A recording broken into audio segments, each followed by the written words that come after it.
Hello, ladies and gentlemen. Welcome.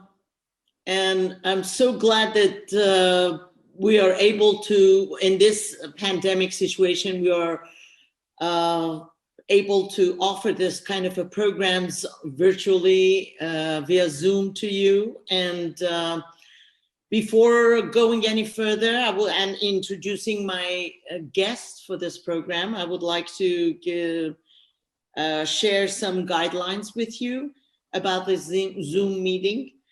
Participants' microphones and cameras are muted and turned off, and there will be no waiting room in Zoom webinar. If you leave the room accidentally, we will not be able to let you back in.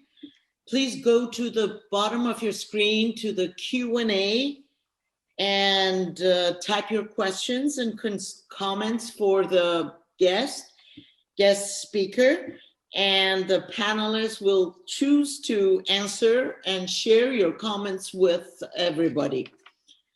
Only the host and the panelist will be able to read your Q&A and comments in the chat area. I'm so pleased to introduce our guest today, Herbal educator, holistic practitioner, Miss Kim Lopez, is discussing Salves and Cosmetic garden. We will learn about several herbs that work well in topical applications tonight. This is a quick tutorial on how salves are made and applied for use. This program is live Zoom and will be recorded for posting on YouTube until the 27th of March, 2021, for a week, in other words. Mrs. Lopez describes her classes that I really like and I want to share with you guys as a place to start to learn how the earth has provided us with much of what we need to care for ourselves. Welcome, Kim, and take it on. Thank you, Mina, and thank you to the Fresno County Public Library for inviting me here, and thank you to everybody who's in the room watching tonight. This is my first Zoom class, so I am a little bit nervous. Please forgive me. I usually do this in live and in person with about 10 to 12 people around a round table, and this class is usually a 3-hour class. So we've kind of condensed it down a little bit to make it into a 1-hour class. It is a very basic class on introduction to herbs and the introduction of a basic salve recipe. This is not in depth, and there is certainly much more you can do with that. That being said, I am Kimmy Lopez. I owned Gaia House of Healing with my partner for several years. Due to coronavirus, we shut down back in June. So we're exploring some new avenues on how we can bring our products and our classes to you. I'm an herbalist, I'm a naturopath, and I am a Reiki master teacher. I do a lot of natural and holistic healing, and herbs is my passion for a living. I am a hairdresser. I've been a hairdresser for 37 years, but I have been an herbalist and a holistic practitioner most of my life, going back to when I was just little and sitting with my grandma and grandma talking about the benefits of herbs. So that being said, tonight's class is a salves class and how to make salves. And we're going to start by talking a little bit about a card file. And I know that doesn't seem to have a lot to do with herbs, with salves, but when you are going to make your salve, you need to know where to find the information for your herbs. There are many ways of having an herbal card file. You can have it on 3x5 cards. You can have it. You can have it on your phone. You can put it in on your computer. I've even seen people take the little old phone books and list them in theirs and keep them in their bags so that they always have a little herbal reference book with them. And whatever you can do to be creative. The important thing is to remember that we don't need to memorize every herb and every single property that every herb has and all of the scientific names. That stuff is it's important, but it's not essential. You need to know where to find that information. What is really important is that you know how to use it. One of the quickest and easiest ways to get herbs is to us for healing is through salves. You make them ahead of time and you keep them in your medicine cabinet, in your refrigerator, or wherever you're going to keep them in a cool, dark place, and they'll last you for about a year. But we're going to talk about now about a card file and why that's important. So when we have a card on an herb, you're going to want to put down the most important things, and that's going to be the common name of the herb, such as echinacea. Then on the other side, counter that, you're going to want to put down the scientific name of that herb. And the reason for that is echinacea can be echinacea anywhere in the United States, but if you leave the area or leave the country, echinacea might be go by another common name. But if you say echinacea propia or echinacea augustifolia, then they're going to know what you're talking about. So I'm going to leave this right here. I know it's kind of hard to see, but here we'll have our common name and then our scientific name. The next thing you need to have on your card file is cautions and warnings. And this I usually highlight on my personal cards up at the top, because you're going to want to know when you pull an herb, oh my gosh, you can't use that topically. Oh my gosh, you can't use that in somebody who is pregnant, or you can't use that for whatever reason. The next part of your card is going to be the properties. Here you're going to list all of the medical benefits or the properties of the herb. So for echinacea is excellent for colds and flu and for the immune system. It's an antioxidant. It's an anti-inflammatory. It has antibiotic properties. All those things you want to put down here so we know. Over here, I put my nutritional value. Is this herb really high in vitamin A? Is it really high in vitamin C? Is it high in zinc? Is it high in potassium, magnesium? All that's important to know also. On the back side of the card, I like to have written down the zones that my plant grows in well. If it's annual or perennial. This I added in the last year when I was teaching my herbology classes at my shop. It came up quite a bit, so I thought we'd add that to it. So is it annual or perennial? And then you want to also put the parts of the plant used. It's important to know if you can't use the roots. It's important to know that you can use the leaves. Do you use the stems? Do you use the flowers? Do you use the berries? All of these things are really important to know what you do and do not use. And finally, on my personal cards, I like to add the spiritual properties. And there are all sorts of reasons we would do that. But this class, we won't go into that too much further in depth.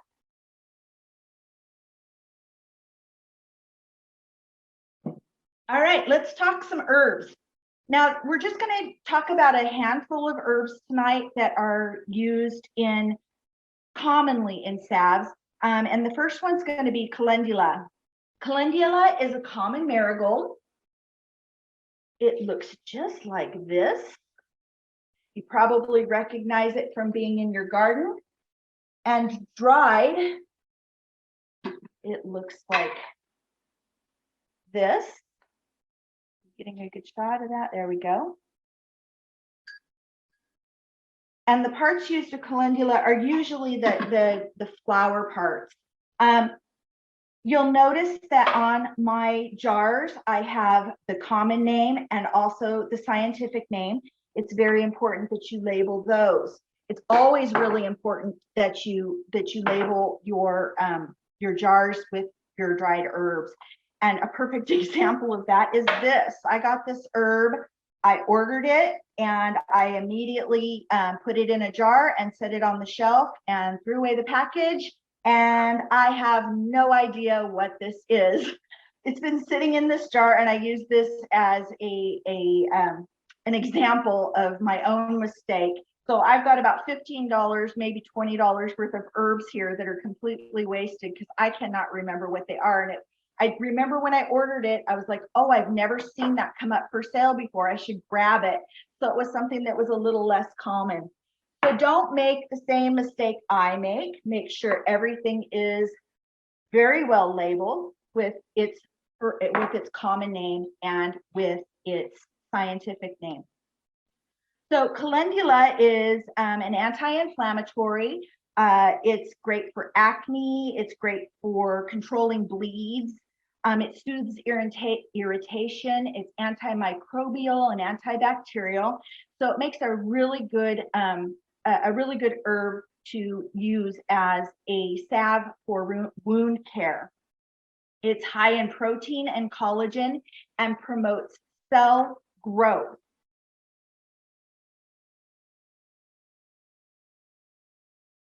The next herb that we're going to talk about tonight is lavender. Lavender makes a really wonderful salve for soothing the skin, relaxing it, toning it, and all around just a really, really well-rounded herb for topical use in salves. You can also use it in teas and herbal baths and different ways to take in its benefits. Lavender dried looks like this.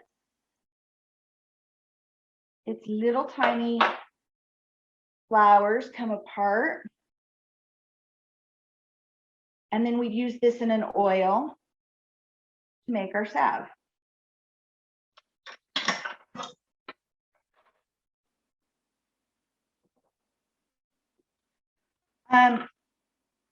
The next herb that we're going to talk about is rosemary.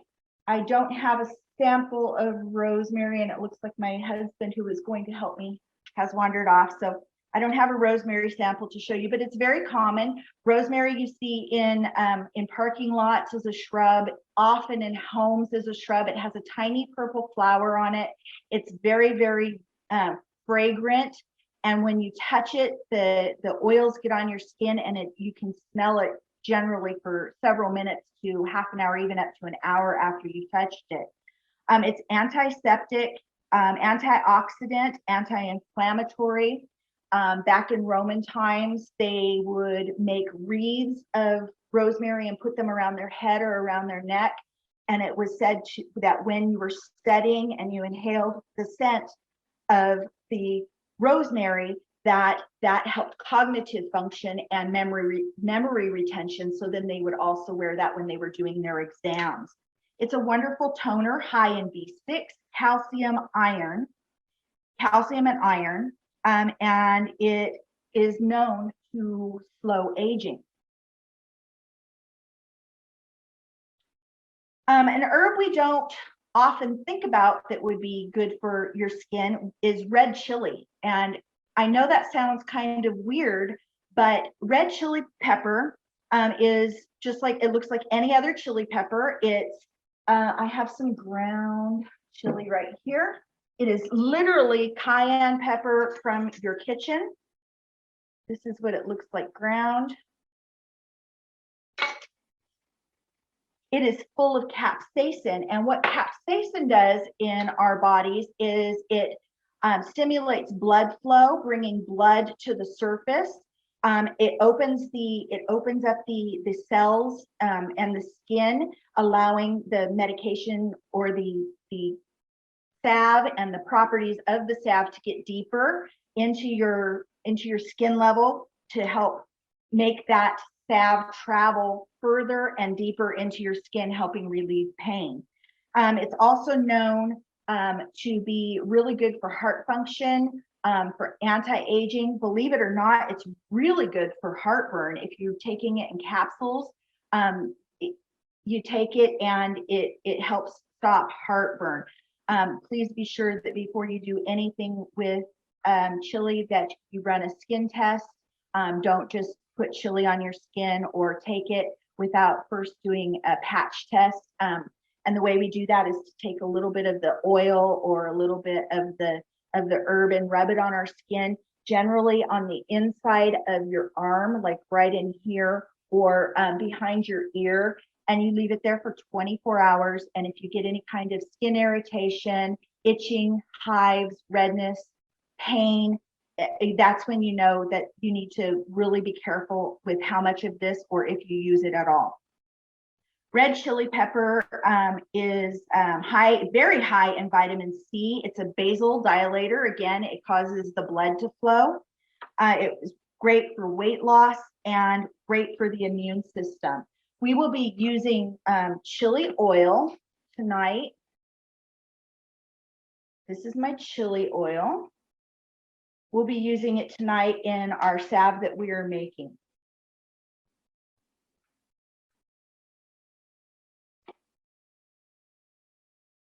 Finally, we're going to talk about stinging nettles. Stinging nettles looks like, oh gosh, I don't have it dry up here, but here it is in the oil that we'll be using tonight. You can see that the herb is in the oil and covered completely. Stinging nettles is great for inflammation, great for allergies, muscle and joint pain, wonderful for arthritis, eczema, anemia. It's high in vitamin A, C, beta carotene, iron, magnesium, and zinc.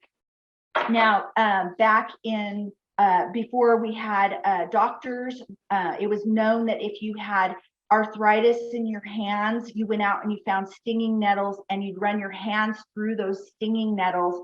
And the initial pain of that lasts for about a half an hour, but the benefit of that is long term. So as time went on and as herbal medicine evolved, they figured out how to take it internally. I buy my nettles online because it's kind of a process. I've never tried to harvest it out in nature, because as I understand it, when you harvest it, you have to blanch it, which is a whole process of dragging it through water to get it to be able to then dry it and then chop it up. And that takes some of the, I'm not exactly sure how it's done 100%, but it's just easier to buy it. I don't know if everybody here is local. I am local to Fresno, the Clovis area, and I can generally get most of my herbs from Christina's Whole Foods Market and Be Alive Vitamins. If those are not places that you can get to, if you're not local, you can order from Mountain Rose Herbs out of Oregon, and there's no sales tax out of Oregon, but the shipping is kind of high.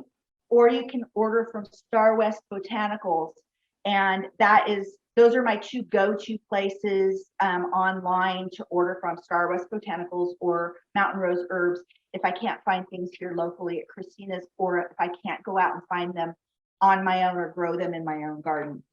All right, so stinging nettles and making oil. Let's talk a little minute. I do an entire class on how to make herbal oils, so we won't get into it too deep today, but I do need you to know how to do it so you can get going on your salves and your oils yourself. It takes about 30 days to do it in a jar. There are ways to expedite that process through warming them on the stove top very slowly for a couple of hours, or putting them in a crock pot and extracting the herb into the oil that way.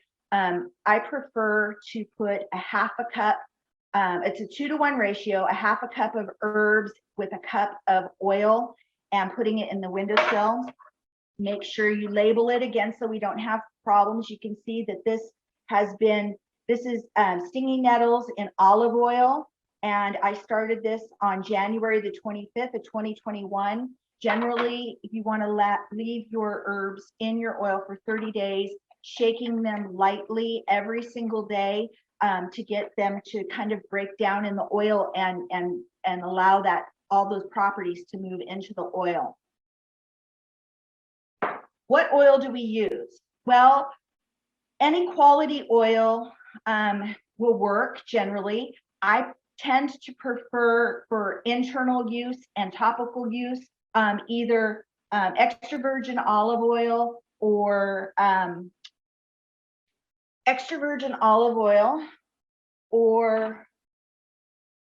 almond oil. But there are also, I'm turning that the wrong way. There we go. There are other oils just depending on what you want to do. So research your oils a little bit, but know that generally extra virgin olive oil is pretty safe. You always want to get a high quality extra virgin olive oil, one that's from cold first press, and something that you know is fresh. So going to, sometimes if you go to like a canned grocery outlet store, you're going to be able to find it there, but you don't know if it's been packaged for a long time or if it was compromised in the heat for a long period of time. You don't want to use that kind of oil. Make sure it's fresh and ready to rock and roll for you. All right, so now we have our, oh, wait, I skipped one. I want to talk really quick about aloe vera. Aloe vera is in and of itself a salve, great for emergencies and burns and skincare. Oh my gosh, putting this on your face after you've cleansed it is a great moisturizer. I have very large aloe vera plants right off my kitchen for burns, but a lot of people don't know how to harvest this and to use it. And I want to show you that today. A lot of people think when you cut it open, you're gonna squeeze it, and that's how you get the gel out of it. That is a way to do it, but there really are some better ways. So let's move over here real quick. All right, am I in screen? So here we have a fresh leaf. I actually just cut this off about 15 minutes before we started. You're going to cut it into a workable size and take your knife, run it down the side where the thorns are.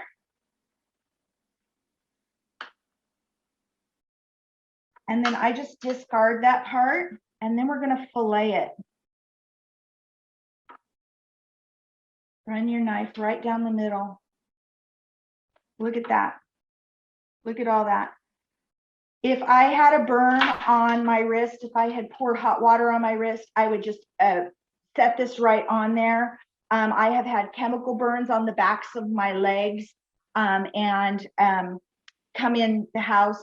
I sat in something and I came in the house hooping and hollering and yelling and crying, and my husband ran out really quick with a knife. We cut them open and he just slapped them on the backs of my legs. The aloe vera right there, right fresh from the plant, just like that. And there is really not any faster and more natural healing than aloe vera. If you don't have one, I highly recommend it. They're very drought tolerant. They don't like a lot of water. They don't like a lot of screaming sun, but they do like the heat. They grow very well here in Fresno.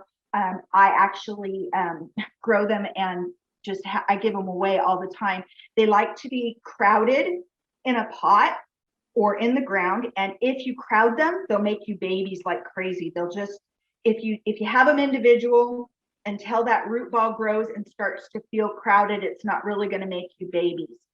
So put it in a pot, put 2 of them together, and when they start busting out of the pot, if they're not breaking the pot open, leave them there and dig out the tender little babies and give those away. And then cut off the bottom leaves, working your way up to harvest the aloe vera leaf.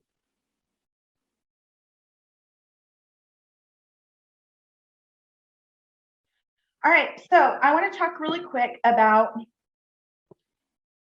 getting your oil out. Again, this is a whole class in and of itself, but we are going to need this today. So we're going to pull our oil and our plant matter apart, and it's very, very simple to do. There are some really cool machines that you can buy for about $50–$60. But just getting started, really all you need, this is a piece of muslin that was one of my grandchildren's baby blankets, and it's pure cotton muslin, and it's really, really the perfect strainer for doing, oh, my lid is stuck, there we go, for separating your oil from your plant, or any other way of separating it. Don't use the same cloth. You can see this is very well loved. I only ever use this one with my oil, and I don't wash this when I'm done. I rinse it with really, really hot water, and then I go outside and I shake it off. So how we do this is we're going to take the piece of cloth. T-shirt material will work really well. Any kind of non-dyed cotton works very well for this process. Super, super easy. Going to just put that in I covered a bowl, or this happens to be a measuring cup, and I'm just going to pour this oil. I only need about a half a cup of oil total for my recipe tonight. So I'm pouring about what I think is a half a cup in there. We're going to gather this up, and we're going to give it a little twist and squeeze, twist and squeeze, twist and squeeze.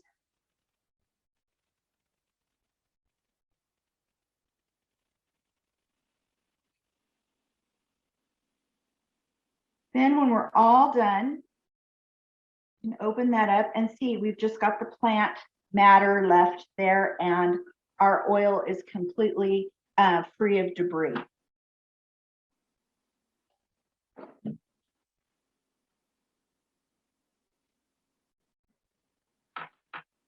All right, we'll set that aside and clean that up later. Take my gloves off.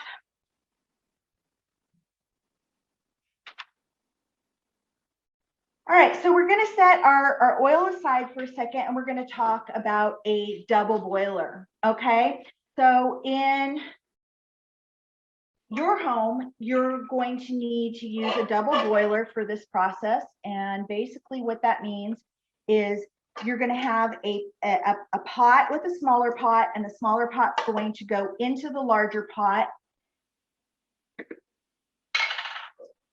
And we're going to fill the larger pot with a little bit of water.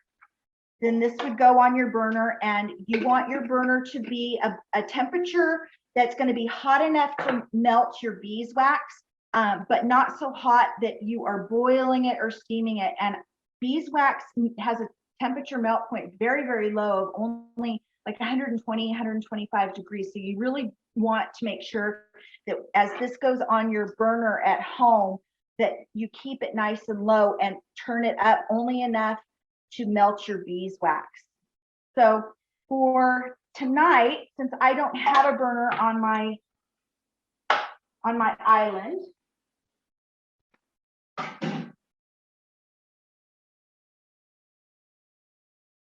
oh, and my water has really disappeared here. Let me grab some more water.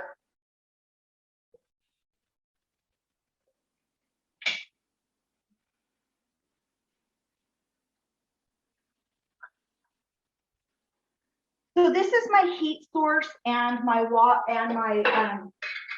my double boiler. We're doing double duty tonight. I'm pulling.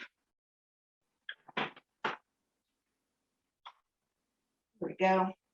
All right, so we're going to turn up our pan so that it's nice and warm.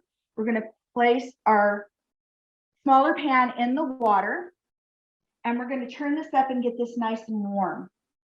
In the meantime, we also have our nettle oil right here.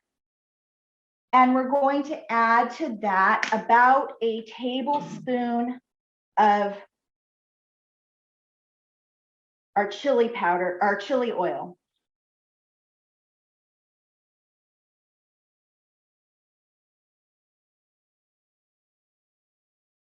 We're going to mix that up really well.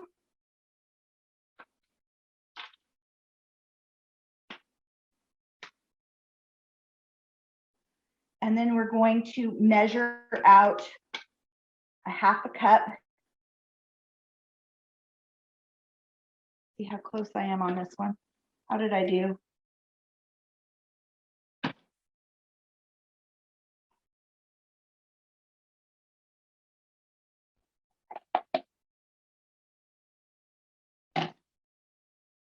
So the reason I did that was because I didn't measure into this one. It was just a guesstimation. I did pretty good. We don't have a whole lot of extra left over. And we're going to put that into our measured 1/2 cup of nettle oil and chili oil. And we're going to let that start to heat up. While that heats up, we're going to talk about how we preserve this. How does it stay preserved for up to a year? Well, we need to use vitamin E oil. I get my vitamin E oil again from Christina's. This one happens to be in a little jar by itself, and you open it up and you would use a couple. My recipe is 2 to 4 drops. We're going to drop that in there. If you can't find it this way, which is a little bit cheaper than this way,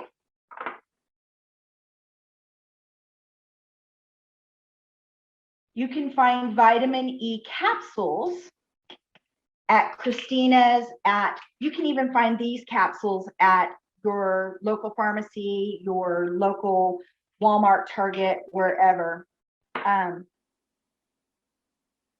they look like this. And to use this, you can use a pin, or you can take and slightly slice it with a knife and put that in there, however it works best for you, and whatever you can find. This way tends to be a little bit more expensive, but you get a lot more product. This way is a little less expensive from my experience, but it stays easier. You have quick and easy way to. I throw these in my medical bag when I'm taking a trip, and it's really nice to have these on hand. It's a little bit easier to travel than something like this. So we're getting good and warm here, and I don't want to be boiling too hard, so let's back off of this a wee bit. All right. So the next thing we're going to add to our salve is what's going to thicken it up, and that's our beeswax.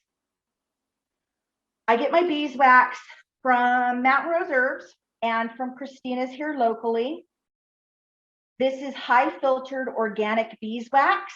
It's very, very, very clean. As you can see, it's steaming up because I'm holding it over the water, but it's very clean, very clear, and very high quality. You can buy it in smaller, you can buy it in chunks that are not quite as clear. It's not quite as pretty looking, but it's very effective and has beeswax, honey, all that has so many wonderful properties in it for our skin. It's just really beneficial. So, all right, so my recipe calls for 2 to 4 tablespoons of the beeswax. 2 to 4 is like double time, right? Okay, so you're like, why so much or why so little? Well, the reason I do it this way is because sometimes I want a salve that is really, really a lot thicker, more like a paste. And sometimes I want a salve that is a little bit thinner and easy to spread. And two examples of why we would do it this way would be, one would be so it's thinner. You want to spread that like an ointment, and that would be for wound care, for burns, for sting, bug bites, things like that. Whereas if you are making this balm or this salve for chapped skin, you're going to want it a little thicker, more like a paste. You don't want something that's going to have a really low melting point and be really runny if you're making lip balm. You can buy the little tubes that are like chapstick tubes. You can buy those empty and make your own chapstick. You can add things to this chapstick that are, you can add rose petal oil to it. You can add not fragrance oil, essential oils to it that would be really nourishing for your lips, and you're going to want it to be a little bit stouter. So this recipe today, since we're making nettles and chili, I'm going to want it to be a little bit more able to emulsify pretty easy. So I think I'm going to use probably about 2.5 tablespoons of the beeswax.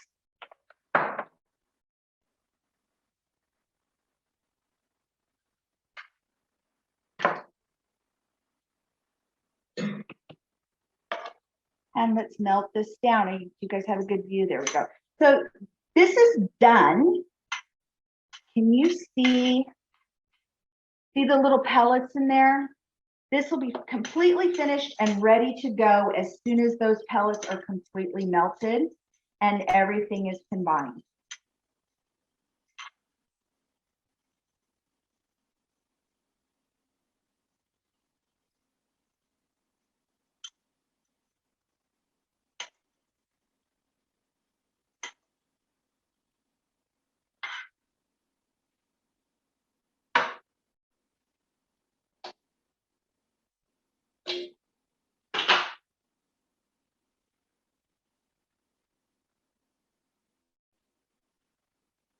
All right, how are we doing? Look at that. We are just about there. Look how beautiful that is. We are almost. All right, so for storage for this, I'm going to put this in a, there we go. Just a regular ball jar, mason jar, and it's going to measure about 1/2 cup.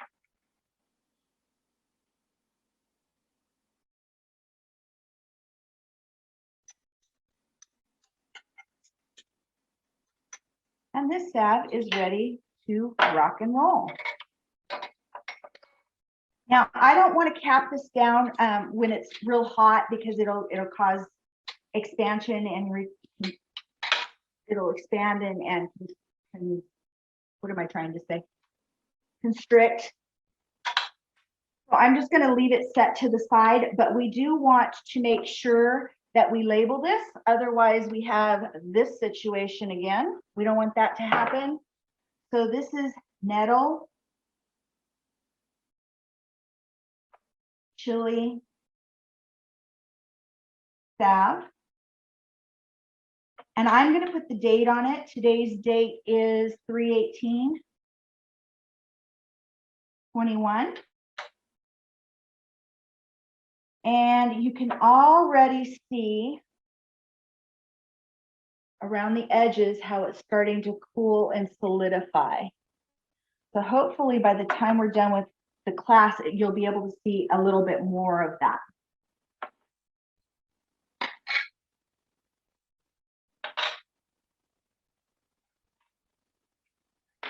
So here, I'll move this out of the way.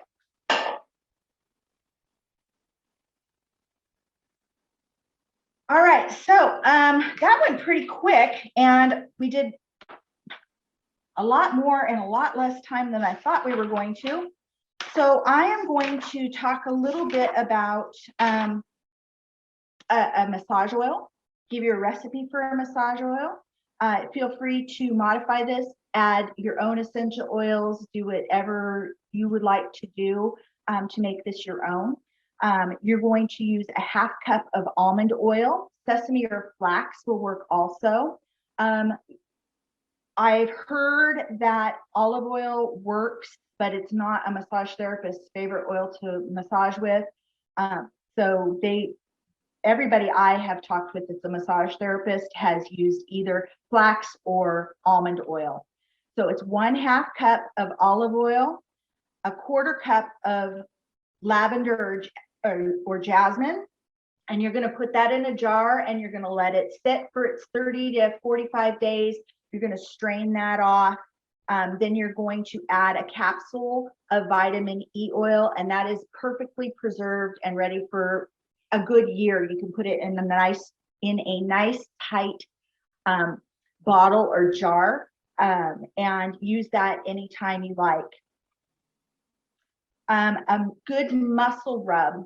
I don't tend to use, what do you call that? The icy hot or Ben Gay. I prefer for pain, I use the nettles and chili powder salve. For deep pain though, you can do a muscle rub. Now this is not for consumption, and you are going to use a 1/4 to a 1/2 cup of lobelia. Looks like this.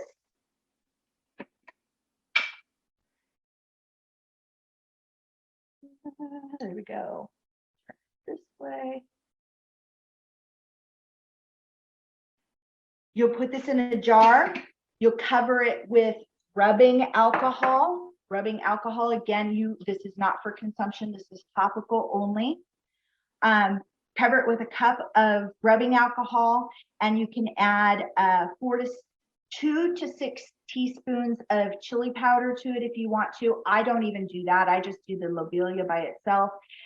Put it in a windowsill for 30 to 60 days, shaking it every day, turning it every day, making sure when you do your oils or you're covering any herb, when you put your herb in your jar, you want to cover it with whatever your menstruum is. Your menstruum is your oil, your vodka, your rubbing alcohol, whatever that is. You're going to want to cover that, and you're going to want to go back the next day and make sure your herbs haven't swollen above the line of the liquid, and you're going to top that off, checking every day to make sure that your herbs are completely covered. You have too much menstruum or too much of the solvent in there if you have a thick line of oil or alcohol or whatever it is. If you have a thick line of that above the herb line, you want it just to be covering like it is here in our nettle oil. If you look at this, when I hold it upright, it's only got probably a 1/4 of an inch of oil above the plant matter line, and when we shake it, it's floating freely without air pockets in there, and it's able to move around. It's not packed so tightly that all the herbs are shifting together, and it's not so loose that you have air pockets and pockets of the oil floating around in there. This is a perfect consistency for your oil and your plant matter. So for our muscle rub, again, we're going to take 1 cup of rubbing alcohol to a 1/4 to a 1/2 cup of lobelia, and a little chili powder if you like. Put it in the windowsill, let it sit for 30 to 60 days. We're going to strain it off in the process that I showed you, and then I like to store this in like an old used water bottle or something. And then when I have I'm a hairdresser and I do a lot of this motion with my blow dryer and my brush, so I have a very sore shoulder. I will take that lobelia and rubbing alcohol, put it on a washcloth, and lay that on my skin, and it acts like it opens everything up. It allows the medicine to go in, and then after I've let that sit for about a half an hour. I take that off and then I follow up with whatever salve I'm going to be using. In this case, it would be the nettles and the chili powder. And that's another reason I wouldn't put chili into my lobelia, is because I've already got the chili in my salve. But can you see how that's starting to really set up? Look how nicely we're doing there, and it won't separate. Quickly, I want to mention that when you're making oil with your plant matter, you never want to use fresh herbs. That doesn't work for making oil. Your oil will spoil and it will start to mold. You want to make sure that it is completely and fully dried before you put it in your oil. And if you ever open an oil after 30 or 60 days and see that your oil has mold or mildew on it, then you want to discard that and start over. Sanitize your jars and your containers before you put any kind of medical herbs into them, so that you're sure that everything is not getting contaminated with bacteria and common everyday virus. So make sure you're very, very clean. One more recipe would be for the calendula, or you could substitute this with comfrey or plantain.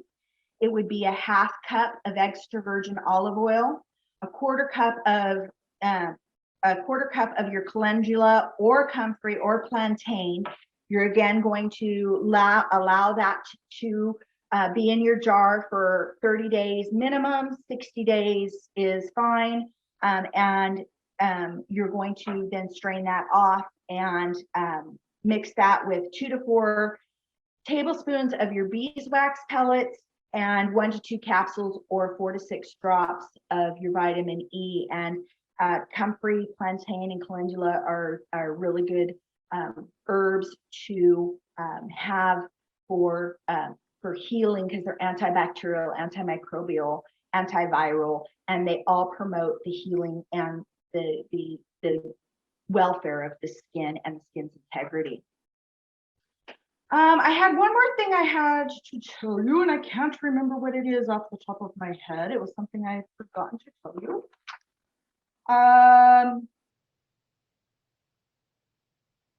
I think that is it.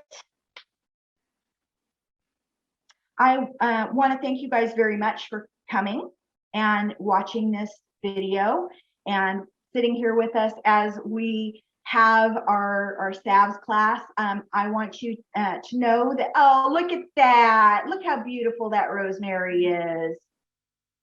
While you were talking, I asked my friend to get a piece of this plant from outside, and I was going to ask you if I can put the whole thing in a jar of oil, but then I got my answer that it has to be dry. It has to be dry first. It really does. And you really don't need all that, the stick part of it, the branch part of it. You can put it in there, but it's going to take up space. Whereas with the lavender and with the rosemary, you're going to more want the blossoms and the little sprigs of the rosemary. I just remembered what it was that I forgot to tell you, that generally herbs are herbs are herbs are herbs. So if you don't have an herb in your immediate yard, or you can't find it, but you have it, say, in your spice rack, it's the same thing. I started to kind of touch on that with this calendula, this common pot marigold. This is the exact same thing that is in my jar. The chili powder, it is organic chili powder, and it's the same thing I would use on my food. Just make sure you're buying herbs in integrity and they're organic and they're safely sourced. Please don't go out and start pulling stuff out of your neighbor's yard. You don't know what they put on it. And right, but you'd be surprised that how many people will go, I'll just grab some roses out of my neighbor's yard, and the neighbor's coming out going, hey, those are my roses, my prize roses. So you make sure that you're working in integrity, and that everything that you're doing, you're sourcing from places that there are so many herbs out of there in our world that are so overly harvested, that they're very hard to find and very, very expensive. Saffron is one. Ginkgo root is another one. Ginkgo biloba, I believe. Ginseng is the one. That's what I was trying to think of. Ginseng root is very over harvested.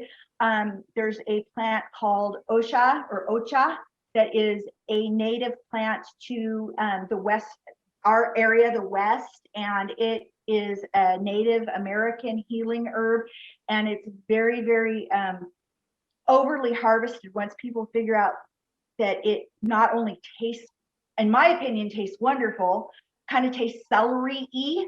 The roots taste kind of celery-y, if that's a word, but it's super, super, super good for healing. And people will go out and they'll just find the plants, they'll Google them and go out and just start ripping them out.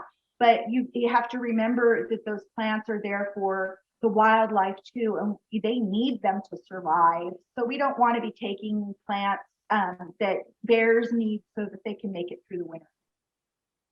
Kim, I can't thank you much. I mean, wonderful class, wonderful teaching, and the way that you talk is so soothing to listen to. Oh, I'm glad you feel that way. I felt like once I got in my groove, I fell back into it, but I haven't taught in over a year, so I was a little bit nervous, but once I got going, I slipped right back into teacher shoes.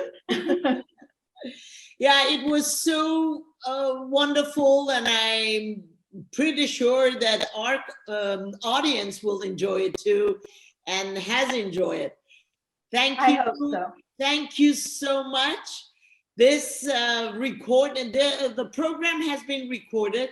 One more time, I am telling you that this is going to be broadcast on our Fresno County Library YouTube channel for a week until March 27, 2021. And hope to see you again, and follow us on our FresnoLibrary.org website and check out our programs. We have so many virtual good programs such as this one. Thank you so much, Kim. You're very welcome. Thank you for having me. I can't see any questions. If there were any questions that were posed, I have none on my side. So if anybody has any questions, if you want to stay until after we've shut off the video, I can answer some of the questions if anybody wants to ask. And they can email Fresno County Library as well with the questions. I will definitely try to get the answer from the expert, Kim. Thank you so much for having me. Thank you so much. And have a good night. And good night, everybody. Thank you for joining us.